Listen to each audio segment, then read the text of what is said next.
Hello, boys and girls. What's up, everybody? What's up, Gussie? How's it going, bro? Hey, welcome, We're everybody. back.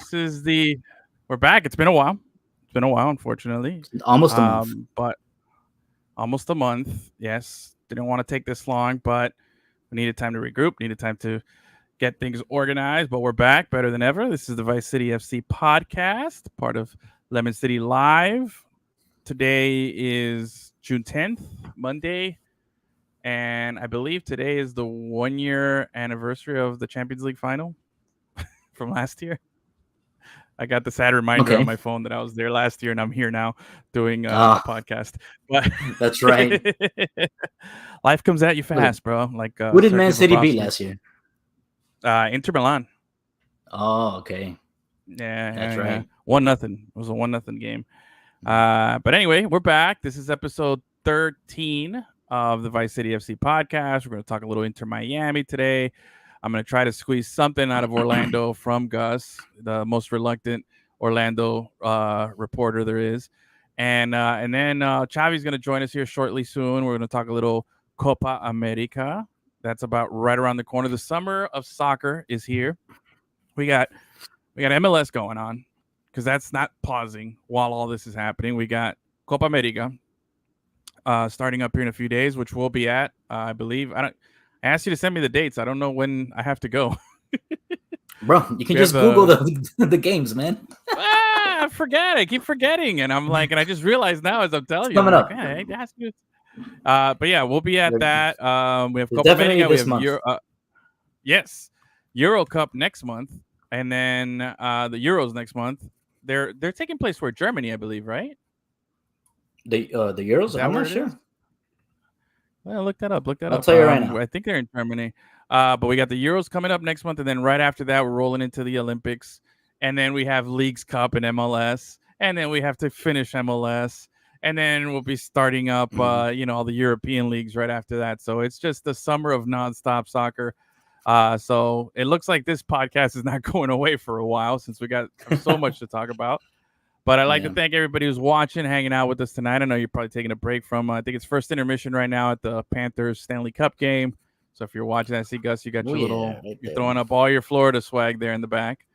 And nicely done. But anyway, we got a good show. We'll have some fun here. We'll open it up. Let's start it off with a little Inter Miami right now. Although, let's see. Let's give Xavi a few minutes here. See if he hops on because I definitely, don't want to talk Inter Miami without our Inter Miami guy. But you want to go U.S. men's national team? I do, but that they got their ass kicked by Colombia, and Xavi's Colombian. I want to hear his opinion too. So, you know what I mean? It's a double-edged sword here. I gotta test it out. But I guess we could do it. Why not? We'll do a little. Wait. Oh, he says he can't find his headphones. He's coming on now. Give him a second here.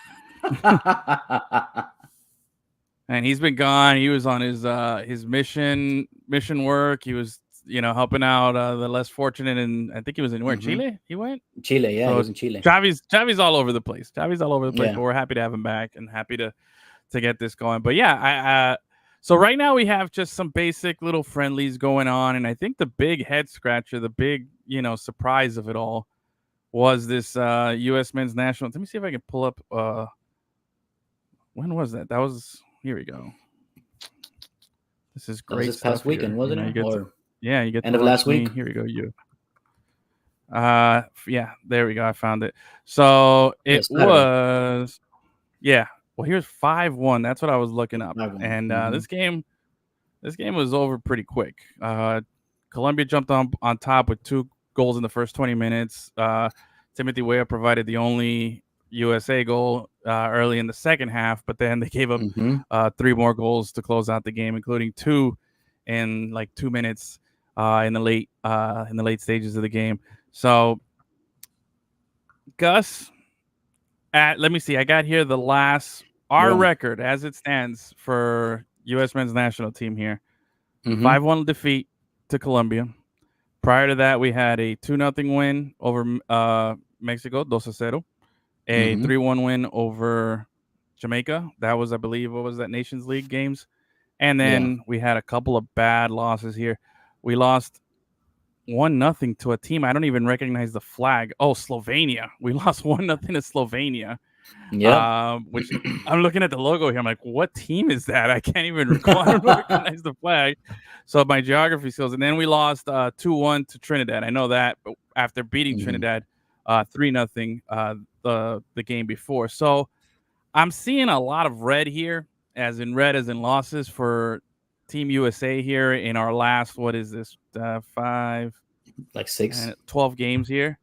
And I'm just, I don't know, man. It doesn't seem like this is the right time to get your ass kicked by Colombia right before you're hosting, the biggest tournament before, the World Cup here next year or in a couple of years. So, Gus, Bro, I've been on the bear halter out train since forever. Like that guy, he's not it for me. He never gets a signature win. You know what I mean? He's like the only team that he beats consistently is Mexico. Cool. Man, this is not a good look. Can you hear me? I can hear you. What's up? I don't know if it's me or you, but I'm going to continue like it's you. It looks like it's you. Can you hear me? Probably you. I feel like the Orlando internet connection is probably crappier than down here. Then I'm just going to blame it on my you hear me? Miami bias over here. You don't hear me. But I think you were saying something about the U.S. men's national team and how you're Berhalter out, and you've been out for a long time. So am I. Are you there? I'm here. Yeah. Can you hear me? Your picture hasn't moved in about a minute, and I can't hear you. This is a bad time. What a great time to be back, huh? Total disaster. Oh, there we go. He's back, I think. Did you get your internet fixed? Did you freeze again? You froze again. Good grief. What a disaster. Is that better? What a disaster. What a disaster. Now, am I back? No. Oh, there we go. I hear you. You're still choppy. Okay. Looks like you're moving. Am I still frozen or not? No. Now you're good. Good grief, man. What a disaster. Right. First episode back in a month, and you haven't paid your internet bill in how long? Got the choppy internet over here. Ugh. Man, a few people that are watching are like, wow, this is why I haven't watched in a month. They're just going to turn off right now. Where's Chavi? We need Chavi to come here and save the day. So you were saying something about Berhalter out. That's what I heard, that you were anti-Berhalter for a long time before you turned into mush. Yeah, I was saying he's never had a signature win. Like, all his wins are against Mexico. Like, and that's okay, cool, Mexico. Like, that's at this point, this is what they should be doing, no matter who the coach is. Yeah. This is all...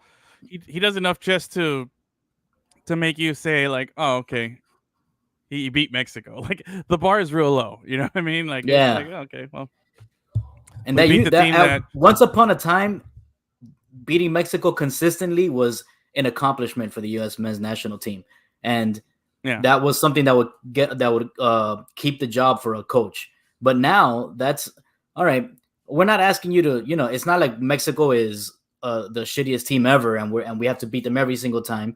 We're going to lose to them sometimes, but we need to have bigger wins against quality teams. Like, we can't lose 5-1 to Colombia, dude. And I understand Colombia's like on a crazy hot streak right now too.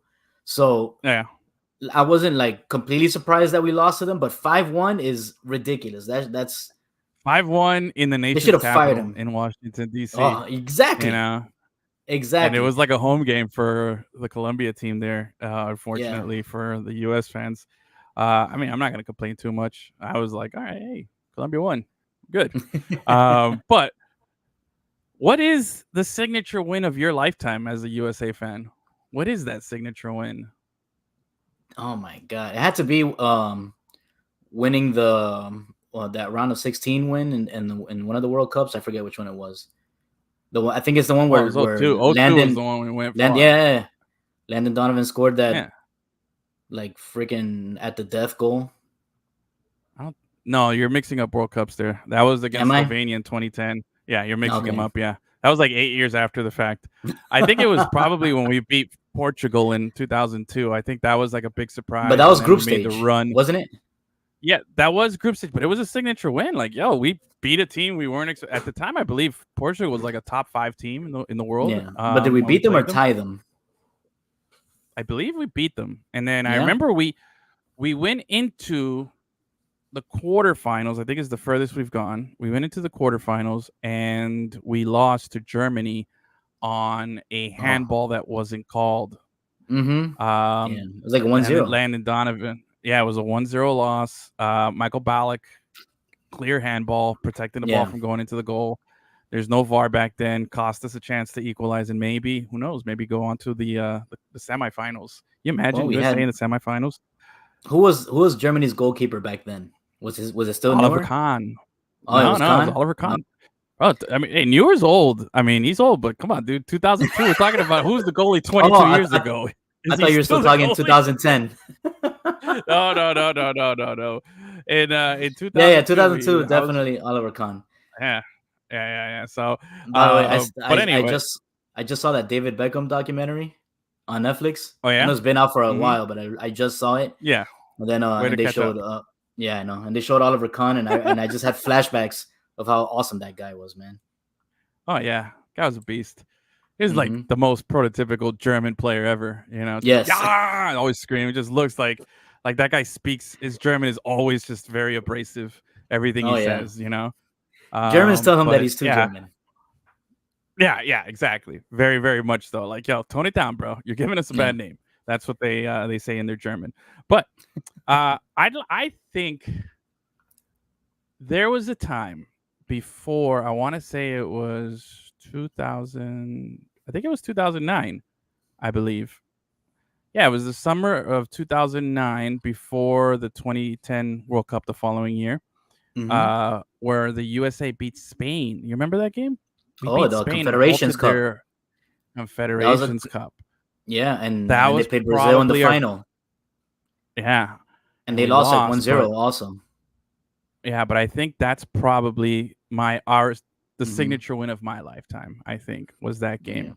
Because I remember I took a trip to Colombia, and it was funny because my at that time Colombia was, all the way at the bottom. They weren't doing very well. They missed the World Cup from like 98 to like 2014. So there was a long spell there where they weren't very good. And I remember talking to my uncle and him telling me that even the Colombians even noticed that team played like a team, had heart, and they weren't famous. They were famous in their own little world, but in the bigger world, they weren't famous. He's like, those guys can pretty much go to any store, order food, and they're chilling. They live a normal life for the most part. There's no paparazzi following. Exactly, chasing them around. But he was telling me that by comparison, like at that time, Colombian soccer had gotten too big for themselves, and the guys just didn't, they lost that national pride. They didn't want to play for the national team. It was a bad selection that they were putting out there at that time. And he commended the US, and now it's like, all right, well, now it feels like we've gotten a little bit of that popularity and that, like, hey, we can do this, we're good. And now we're just full of ourselves, and like, it's really head scratching here because we have, we're the most powerful nation, right? Like, is that like a weird thing to say? Is that a canceled thing? We're the most powerful nation. We have the most resources. We have, a ridiculous amount of people. We have so much talent. We have so much stuff. Why is it that we cannot excel at something which, in essence, and I'm not trying to downplay how hard it is to play soccer, okay? Yeah. Not trying to downplay how hard it is to play soccer, but I do think that playing soccer or learning to play soccer, in my opinion. Oh, and look, Xavi's here. Let's bring him on. With no headphones. Mr. Xavi. No headphones? All right, but you can hear us though, right? The problem is you're going to hear everybody in the house, the kids, the dogs, everything. We always hear them anyways. All good. Family show. Yeah. Minimal. You're going to hear it full volume. There you go. Okay. Well, it's a family show, bro. We're bringing them all on. Right on cue now. Yeah. So let me tell you, Xavi here and your dog. Let's Xavi, why? First of all, what is the most significant USA win in soccer in your lifetime?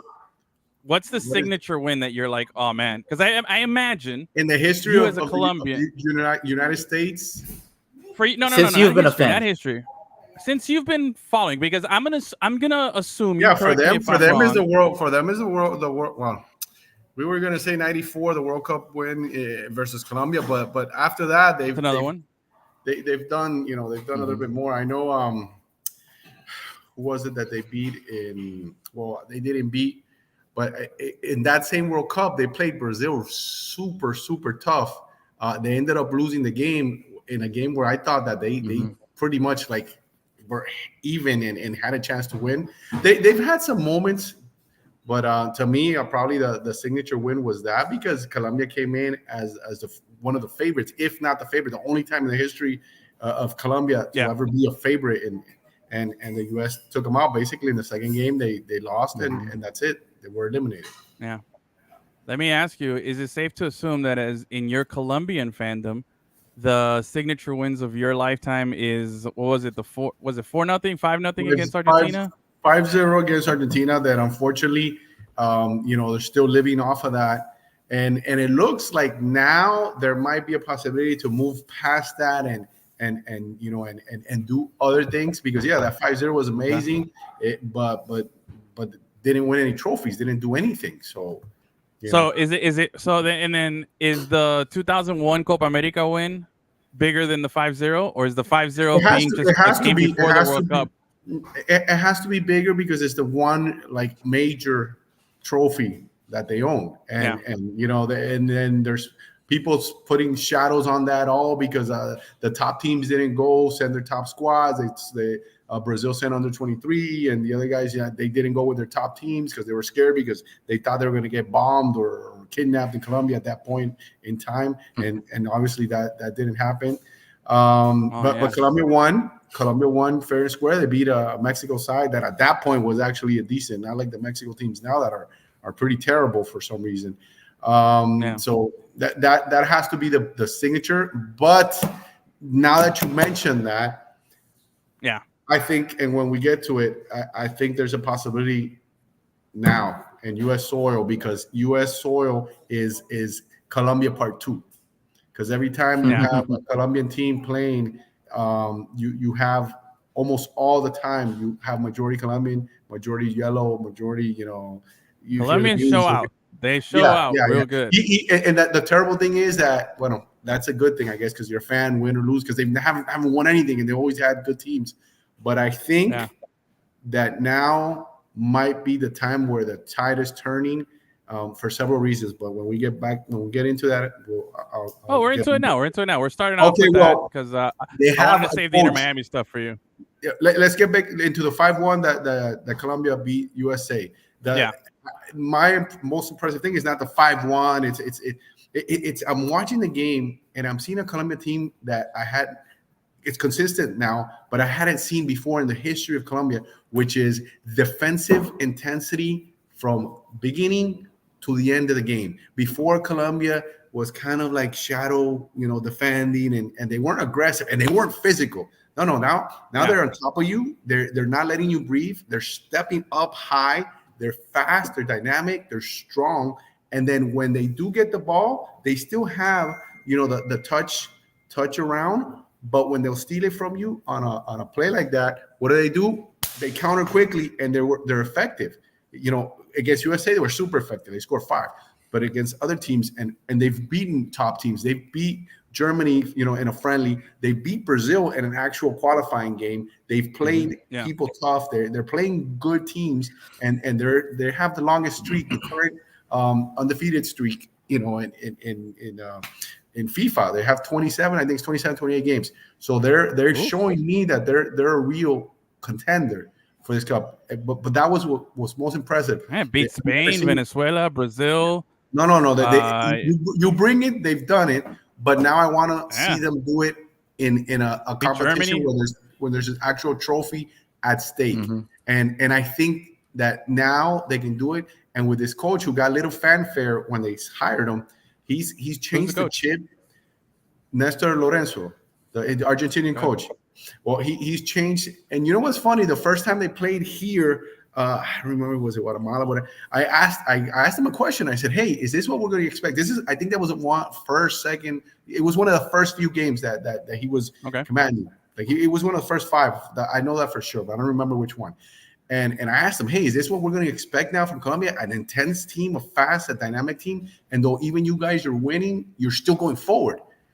And he's like, "Oh, well, we got like 8 subs, so it might not always be like that because, people get tired. But it's been like that. Like he showed it at that point that his intention was to change a slow, pondering team to a quicker, more dynamic, stronger defensively because they've gotten stronger defensively. And I think they believe. I really feel they believe. And they have a lot of top players in Europe, a lot of good players in Europe, and together they form a strong team. And James, which is like the pretty boy, the picture boy of Colombia, right? He's actually playing well because a year or 2 back, I was one of the critics that I would say, "Hey, look, if this guy's not playing on his team, if he's coming out with a crappy attitude, if he's not going out defending, if he's not doing anything, then you don't need him. Or if he's going, he should only play 30 minutes because he's out of shape." No, the guy's gotten back into shape, and he's trying to get that big payday. Yeah, this is the opportunity now. Maybe his last one or his last hurrah at looking for glory, because he's a top player. He was a top player. He was an elite player. I know people make fun of him and stuff, but when he went to Real Madrid, his very first season, he had an elite season. He was the number 10. Before De Bruyne, because he scored, I think it was like 20 goals, 18, 20 goals, and like he had like 14 assists. Like he had both sides, Oh yeah, he was on top of the world for a while there. He was, and then it was a big drop. And I think now towards the end of his illustrious career for Colombia, he's trying to make good, because not just playing wise, like his character and his personality in the locker room from the sources you get inside there has changed. He's gotten closer, because he's always been a little bit stuck up, and he's gotten closer, and he's been more of a leader, and it's showing on the pitch, and he's playing really, really, really high level. So I'm impressed, and I'm glad that he's doing that. And I think Colombia, if you're going to talk contenders, I'm going to give you my contenders right off the bat, if you don't mind. Obviously, go, bro. Go. You're making up for lost time. Give it to me. You have to do it. You have to go with the top teams always, the same ones as always. You have to go with Argentina, the defending champs. You have to go with Uruguay, because they're always there fighting, and they have a scrappy. They have a really talented team. And you have to go with Brazil, because Brazil is always Brazil. I know that it wasn't great against Mexico or whatever, but at any given point, they can just show out. So you have to have. They made it to the last Copa America final, so yeah, exactly. And I think you have to have Colombia, given what they've shown in the last 2 years, the streak that they're on, the high level that they're showing, and I think there is a focus for them to get something with this guy. I think he's got that into their mindset that you can and you need to win things. And I think the home field advantage, USA is Colombia too. Anywhere you go, where you could put them in New York, you can put them California. You put them down here in South Florida, they're in Colombia. So unless they put them like in even in Columbus or anywhere, there's Colombians everywhere, and they'll travel. So you put them in Idaho, maybe. I don't know, Minnesota. We might not go up there because it's too cold. But I know Colombians in Minnesota. I got Colombian people in Minnesota, so I can't rule them out. low key underground. There's Colombians everywhere in the U.S. No, it's not low key anymore. You go to any Colombia game in the States, and it's definitely. Just look at the World Cup. Even the games when they weren't good. Remember that Falcao goal against was it Poland in the World Cup in Russia? Was it Russia some years back? Oh man, like that was probably one of my favorite moments, because I was such a fan. I still am a fan of Falcao, and I wanted. And I just there was so much. He was the man before James. Oh, he was the man before James. He was the man, and for me, following him, and he's the one who got Colombia out of that. He's a total legend. So to see him hurt for those World Cups and not being able to play, to finally seeing him score that one goal was just. I think it was like a math to me. Teacher. I got that goal.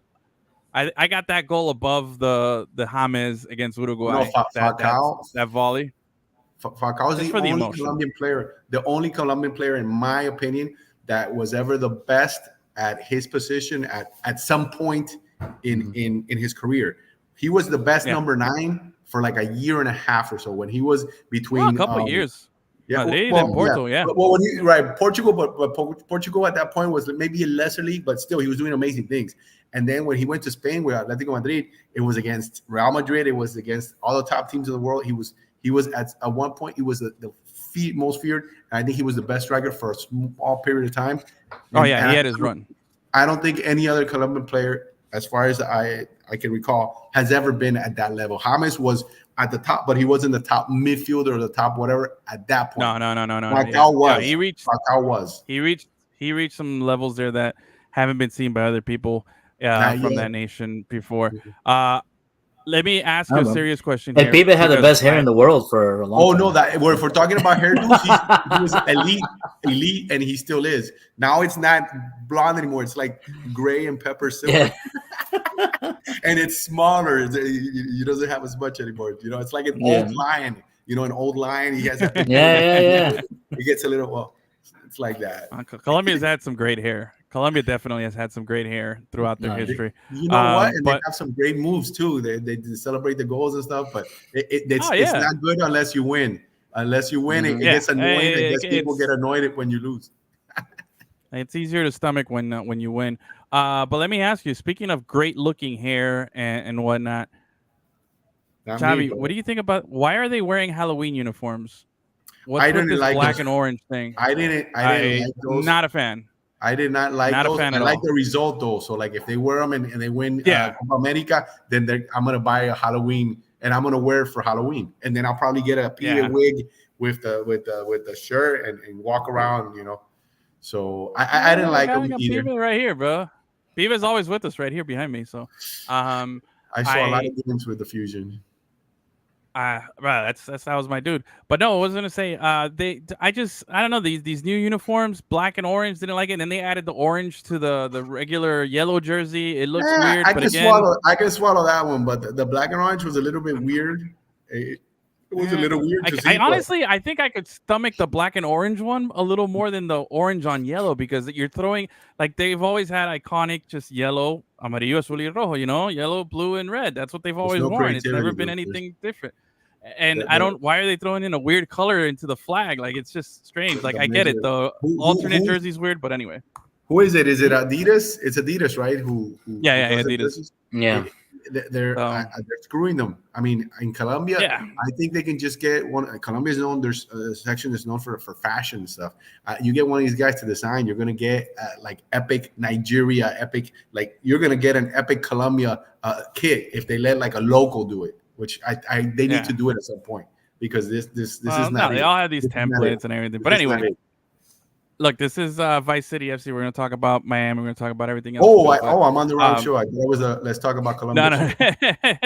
No, I'm just reminding everybody here. But no, hey, looking back, it's a 5-1 win, a 3-2 win, 1-0, 1-0, 1-0, 2-1. That's the last 6 for Colombia. Defense. Crazy enough. Defense. Where do you guys know where Colombia is ranked in the FIFA rankings? Just say yes or no.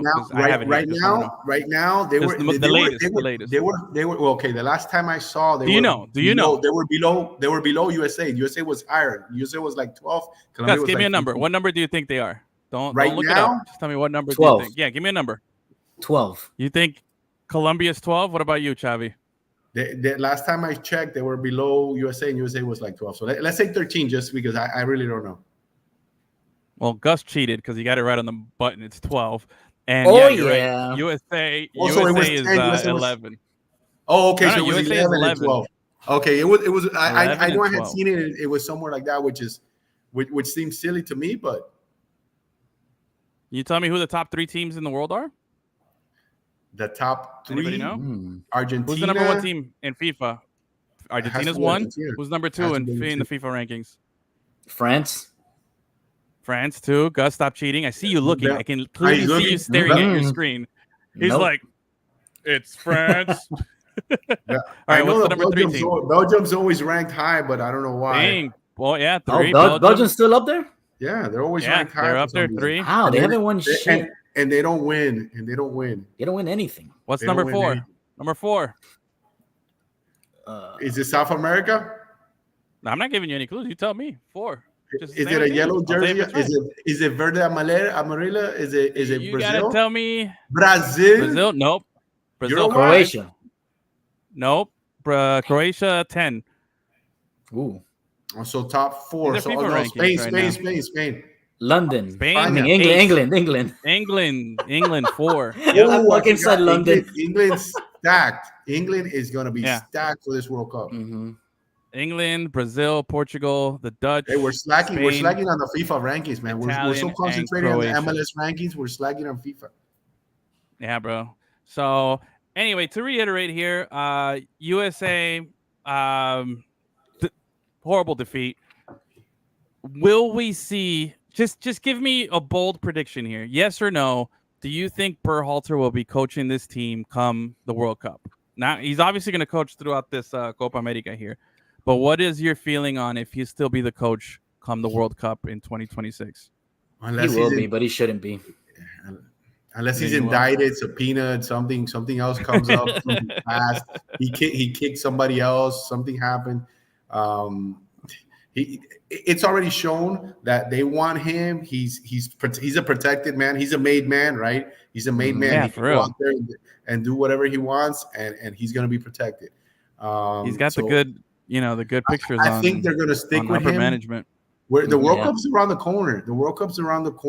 What do? You get rid of him and then you start all over again. Or what's the guy's name? He was on the bench. The guy that was interim when he wasn't there and was doing great and the team was being great. I'm watching the game and I see Berhalter standing there with his face and the guy's like on the bench like this, kind of like looking down like pissed because they're getting clobbered. And I'm thinking, dude, you should have still been the coach. They gave you. I don't remember his name.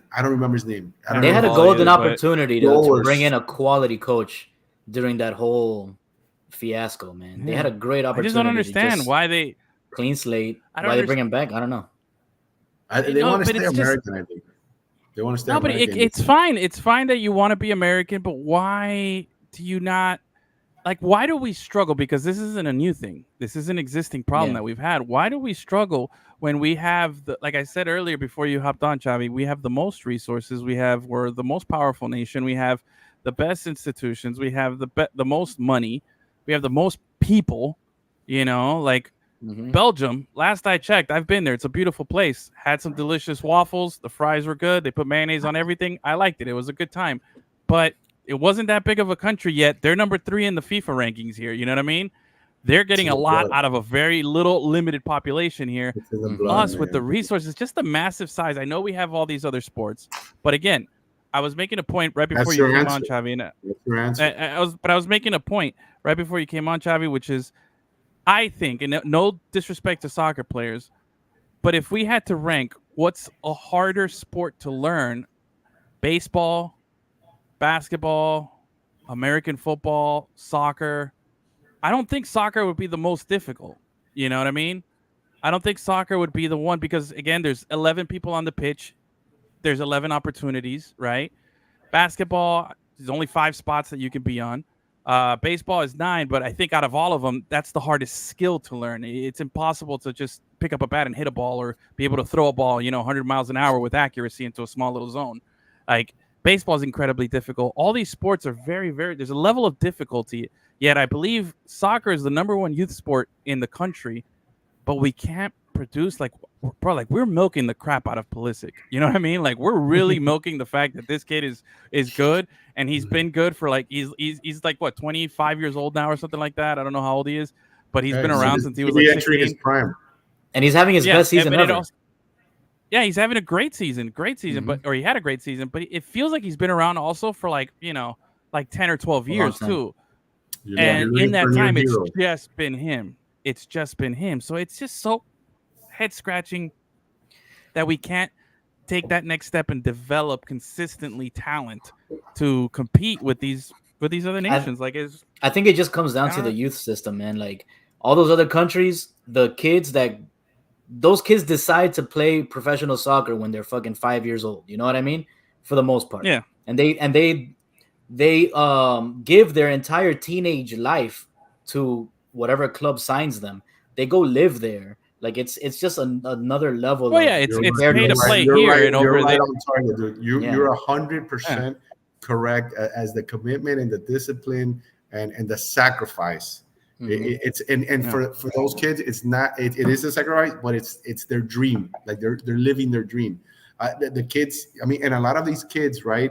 Let's go to South America. They go and play soccer, and their goal, their objective, to be a professional player, to save their family from poverty. A lot of them is poverty. And not. Well, that's the key word right there. That's the key word there. Sorry to cut you off, but it's poverty. Hungry, these man. kids in these other countries. You're hungry, and I mean hungry, not just food. I mean hungry to triumph. Hungry to the struggle. But here's the thing, though. Those teams pay for all that stuff. Here, you got to pay to get all that stuff. The poor kid stays hungry over here because we don't pay for any of these kids to go to these teams. Like you have to pay out of your own pocket. That's what Zlatan said when he was here. He's like, hey, I got to pay, all this shit for my kids. That's crazy. Over there, over there, they spot we can develop your kids. But it's the system. Remember, this is all business. Everything is business. The system over there is also part of the culture and it's part of something that's already ingrained there. Here, it's business, dude. I'm gonna do a tournament every weekend, and every weekend I'm making 20 G's. And I don't care if the kids are playing 3 games in 2 days, and and getting wear and tear, and then I have to do it again the next week. It's all a business here. I think the focus has to be different, and I think it's gotten better, but there's still a long way to go. And then the first thing is the desire of the kids. How do you motivate? How do you get a kid to say, I'm gonna give my teenage years, my high school years of partying and hanging out, and my parents can give me a BMW, and I can drive anywhere and go and do anything with my girlfriend, to I'm gonna have to just focus. I'm gonna go kick the ball against the wall for 5 hours. And the next day, I'm going to wake up at 5 a.m. to run 4 miles. And then at 8, I'm going to go to practice. And then I'm going to come and cool down and go to work out at the gym. And then I'm going to go hang out and watch a movie and do it all again the next day. It's tough. You know what? It's just all a bunch of entitled brats. Gus used to drive a BMW. He knows all about that. But I bought it, okay? With your money? Yes, with my money, bro. Well, in high school, what were you doing? I'm not even going to ask you. I'm not going to even ask. Not in high school. I don't want to take it there. I don't want to take it there. But not in high school. He was an adult. He's probably the size of a high schooler at the time when he got the car. But you know what I mean? Hey, that's not nice. High schoolers are taller than me today. Yeah. Actually, they're about my height now. Yeah, I've seen them. Anyway, all right. Look, let's. I want to move on from it. We still have a little bit of time here, but I want to roll into, we got Chavi here. We filibustered here for a good half hour about everything, and we got in some good USA talk here, which is what I wanted. You guys can hear me good? Yeah, man. Yeah, here just fine. You're good. Because I took like 10 minutes looking for my stinking earphones. Nah, you're fine. You're fine.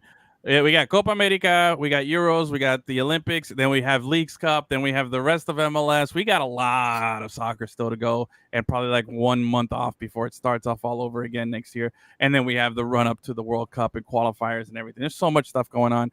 But let's go back. Let's bring it back locally here. Got MLS talk here. Chavi, let me pull up my notes here. Inter Miami currently sits with 10 wins, 5 draws and 3 losses on the season. They lead the Supporters Shield with 35 points. Number 1. Great turnaround from last season. Huge. Their most recent run of action. And there's still people writing Fire Tata.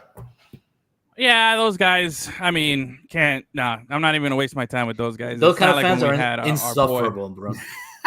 Yeah, they'll just never, ever be happy. But our recent run of form has us right now. We drew against St. Louis at home here, 3-3. And we had a full squad on that one. We had everybody available. Messi got a goal in that game, I believe. Set another type of record for most goal contributions and all that stuff.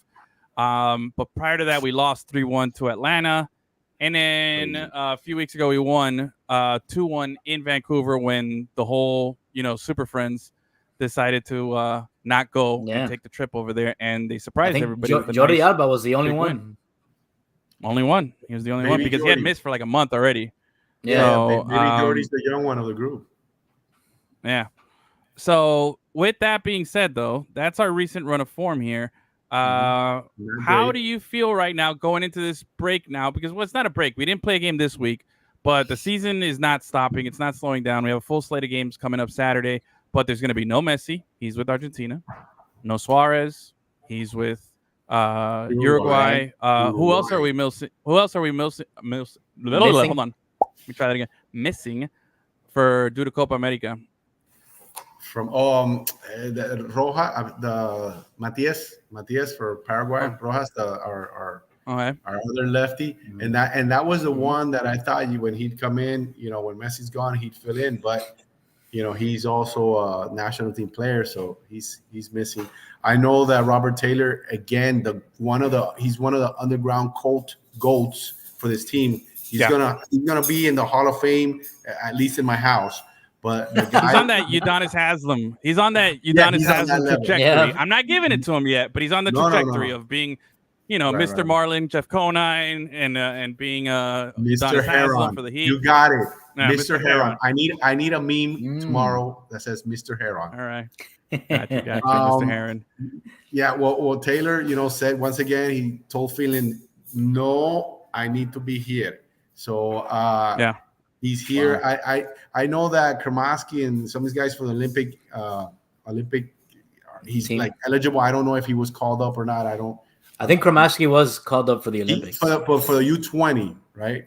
For the U20. Yeah, I believe so. I know McGlynn for Philly was for the U23 and Harold. They're two guys who were called for U23. And McGlynn is a monster. I love that kid.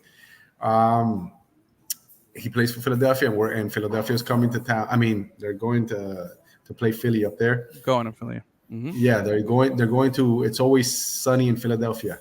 What about the national team? Okay, underrated show. What do I expect? No, I'm not. Is there any other players besides Rojas, Suarez, and Messi that are going to be out? That are important players. Let's go from the back line. No, Aviles would be the only player. He's not going anywhere. Canada lost his spot on the. Canada lost his spot, and he lost it for that terrible beginning of the season. Mm. And watch out if he can find his way back in. But Matt Turner is not doing so great either. So right now the state of the goalkeeping in the U.S. is like. It's the worst it's ever been. I feel like. I don't see a clear. I mean, I'm a Matt Turner guy. Yeah. I don't think it's worse. I just think it's very sus to use the term. No, I think it's worse because you don't have that clear stud anymore. Like Matt Turner was turning. We don't have a clear stud, but you have guys that should be studs that are kind of like teetering and not playing like Turner. Hey, Zach Steffen was the backup goalie at Manchester City, and now he's the starting goalie at Colorado Rapids. So it's like, okay, that's a big drop. But he's not there. Beverly Hills, and then you go to. Yeah, but then they got the Slonina kid that was supposed to be real hot, and then he's not playing, and then they got Calendar, and he's like, there's very sus. There's a lot of guys that should be better, but they're playing very just mediocre a lot of young guys that are all right now. They've been inconsistent. Yeah, a lot of young guys lately have been inconsistent for some reason. Yeah. So we went through every line, even at forward, we don't have anybody. Campana should. I saw the game yesterday. Was it yesterday? Ecuador, Argentina. Campana has space. He could play on that team. I mean, he can play up top. But he's not like he didn't get called though. No, he's not going to, but for other reasons, he's not going to get called for a while unless like they absolutely no doubt need him. But that could be a blessing in disguise for him. Like when we put out the meme, Suarez to me, I'm glad he left because he's going to rest because he's not going to play all those minutes and he's not going to start over there. So he's resting those. That was an interesting point. That was an interesting point that you brought up with that. He's going to be playing those 70, 80, 90 minutes like all the time and just give Campana 10 little garbage minutes. So now he's going to be resting. By the way, can we take a moment to appreciate the durability, the incredible durability of Luis Suarez since he's got into MLS? The guy has like bionic knees. We could have if he came in and shit the bed the same way Higuain did, when he got here, we wouldn't have gotten pissed off. We would have been like, well, we could see it. We could have justified it. Like, all right, well, it didn't work out. He's old. We could have made all the excuses, but he's come in and completely done the opposite. Like, let's just give props. MVP candidate, man. Do you give props? Do you give props to the medical staff? Do you give props because like Like everybody else has been injured. Everybody's injured, or they're always props to the guy who's doing the acupuncture on the knee every week. All those guys, they all get a ribbon. Everybody, because that's the fact that guy's out there running, and his body language is as good as it is. Because there was Higuain would start those games, but like the 70th minute, his body language was like, "I'm dead. I'm tired. I'm not ever gonna run again." So why am I playing with these guys here? They suck. Yeah. They switched him to the super sub, and his demeanor changed. But Suarez has had incredibly great demeanor. His body language is positive. Obviously, he's going to get upset at times, but that's fine. The fantastic durability. You know what it is? David Beckham puts a drop of his blood in his mate every day. Oh, what? Yeah, bro. Yeah. David Beckham still looks what is it? Beckham Chrome? Beckham Chrome? Something like that, bro. Yeah. Beckham Chrome. HG Beckham. Yeah. A little of that HGB, you know? Human growth Beckham. They just put a little bit on the knees, dab a little bit on the skin. That's why Luis Suarez looks better now. Like he's even better looking now. He looks good. Yeah, all those guys look great considering that was the same squad that was killing it like 10 years ago, and here they are still playing at an elite level. Fantastic. But you know what this reminds me of? So no Messi. When you play like in rec league and then there's like one team full of like 40-year-olds that used to play third division in their country. And they're just kicking everybody's ass. Yeah. They just tap it around. They don't even run. They tap it. They actually do the triangulation. Yeah. Unfortunately, Gus and I played against a few of those teams, and it was never good. I think we played once with one of those guys, and he was like our best player, but the rest of us. Days, we have to have one of those pictures with you in that crazy goalkeeping outfit. I wrote that like you would play the game, and right from there you'd go to a kid's party and dress up as the clown with the bro. I was I was a very respected goalie, okay, and I looked the part, and at times I played the part, so you're at an Al Bundy level. I embrace the fashion. I was I still think I am like that, but I 4 touchdowns in a single game. I am. Oh, dude, I was bending over picking up mangoes, okay, prior to the show, and I had to text Gus, dude, I'm feeling lightheaded, I'm woozy, I had to sit down and catch my breath because I was outside bending over. That's what I did, and that's where I almost missed today's show because of that. So, yeah. We're getting old, dude. We're getting old, buddy. We need some HGB. The only thing I can do is talk shit. I need some of that HGB. Some Beckham Chrome. Damn, bro. All right, so no Messi, no Suarez. For what's the maximum number of games that they'll be gone? Have you done the math, Xavi? Do you know the number of games? I believe it was somewhere between 6 and 9 or something. I didn't do the math. I didn't go. You caught me off guard. You're putting me on blast right now. Jesus. You're prepared because I was looking for I know headphones. Unfortunately, I expected stuff from you. I expect better for myself too. But you know what? All right. So, no matter. So looking at the tournament, the tournament is from June 20th through July 14th. Okay, so through July 14th, right? That is 1, 2, 3, 4, 5 games 6. For sure. Could be because that's July 17th. So I was pretty good with the July 6th. 14th. Yeah. Well, so we're looking at because let's say Argentina and Uruguay make it to the final, right? So they play the full number of games because there's also the possibility that they just, they bow out in the group or something like that. So, but let's just say they play the maximum number of games. So the tournament ends, what you said, the 14th, Gus, of July? Yeah. They'll probably take a week off to recover, at least a week or two before they rejoin. So you're looking at the end of July. So, yeah, you're looking at 1, 2, 3, 4, 5, 6, and probably like 7 games here. Excuse me. 7 games here, including July 27th is against Puebla. That's the first Leagues Cup game. I don't think Messi's going to miss that regardless of what his situation is. So I expect him I expect him to definitely be back by the July 27th, but you're looking at no Messi or Suarez for looks like 3 home games and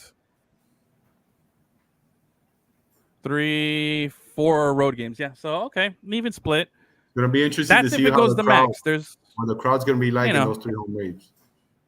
Let's see. Yeah, it's gonna be a different crowd. Those tickets are gonna be a lot cheaper.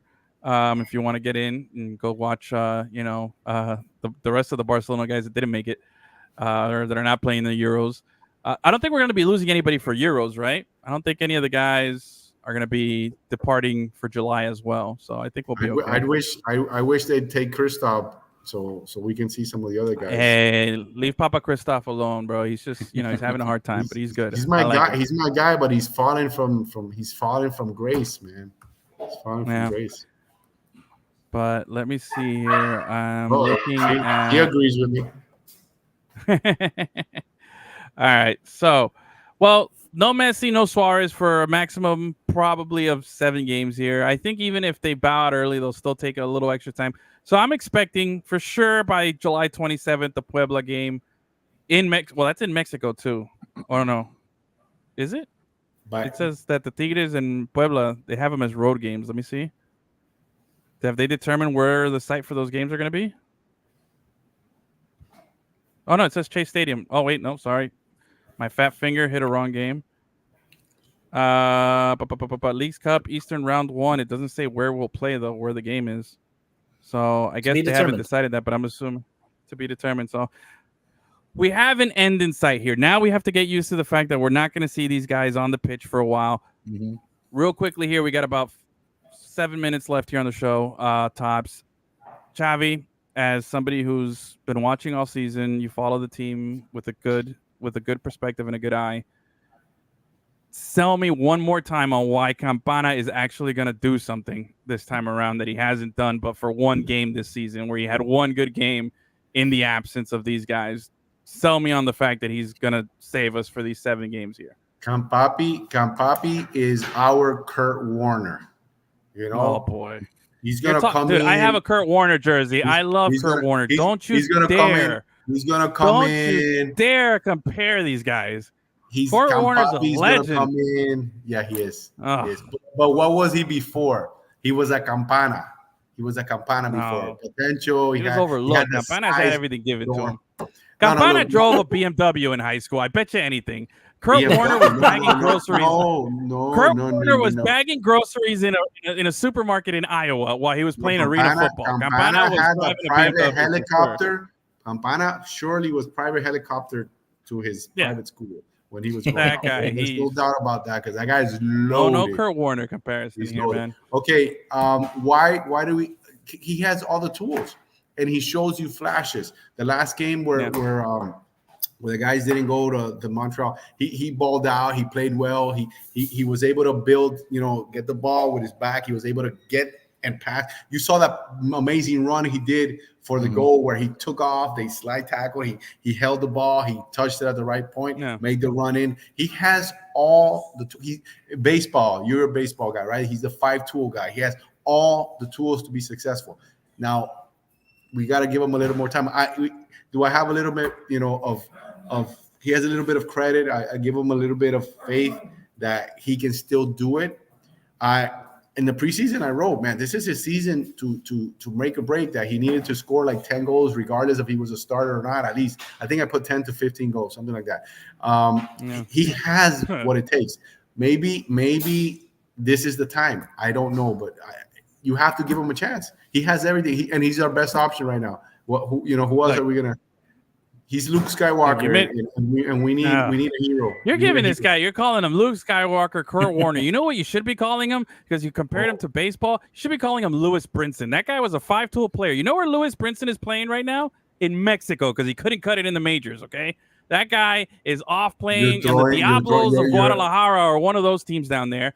He's good. He couldn't cut it. Campana's you're comparing Campana to Brinson.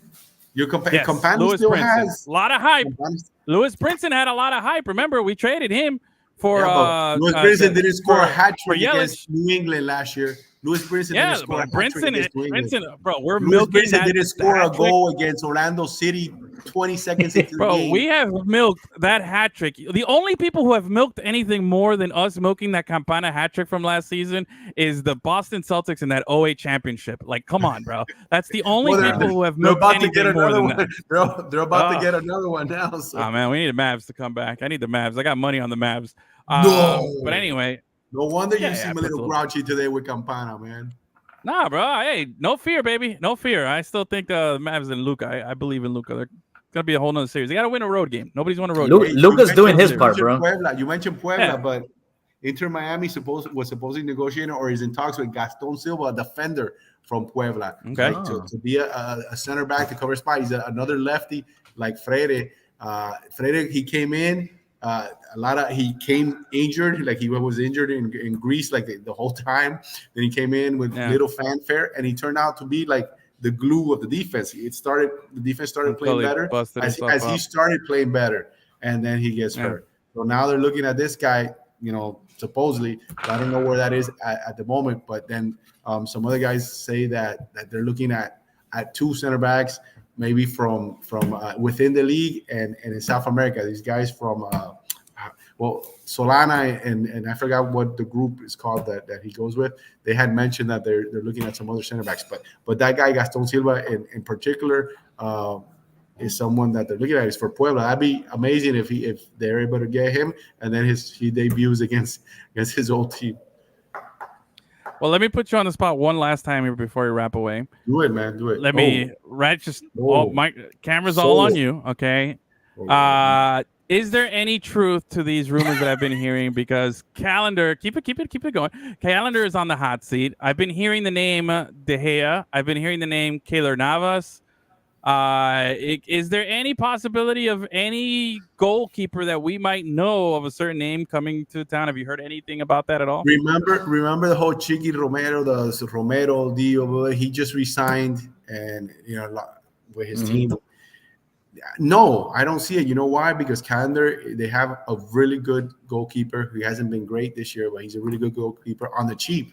And what are you going to bring? And he's a young guy. He's a prospect. They can still salvage him and get something for him if they want to, because CJ Santos and Dos Santos is going to be a good goalkeeper also, though he didn't look like it the couple of times he's played. But they have a future. I don't believe that they're going to give all this money to an aging. When they give that money, they give that money for players that are going to draw people in. I don't go and pay $600 to see any of these goalkeepers. I'm sorry, unless it's Rene Higuita, unless you're telling me Jorge Campos is coming back, unless you're telling me like one of these fantastic goalkeepers is coming here. I don't see where they're going to invest in them. No, all right. I just wanted to put you on the spot. Wishful thinking. I mean, I like the Keylor Navas theory. That may. I love Keylor Navas. I think he's an amazing goalkeeper. But what are you going to be? You're going to get the Costa Rica colony to go to the stadium. Remember, Inter Miami, they think they're about the bucks, dude. They're about the bucks. Yeah. If they're going to bring a goalkeeper, De Gea would bring people. De Gea would put some asses in the seats even more. De Gea would bring up the prices at least $100. If they had De Gea, the prices would go up at least $100 a seat. I don't know how many people are. That's a great question. Maybe you should do that like a poll or something. How many people would go just to see a goalkeeper? Tell me right now, off the top of your head, who's the number one goalkeeper that you think of that moves the stick and makes people want to go to the stadium to watch him?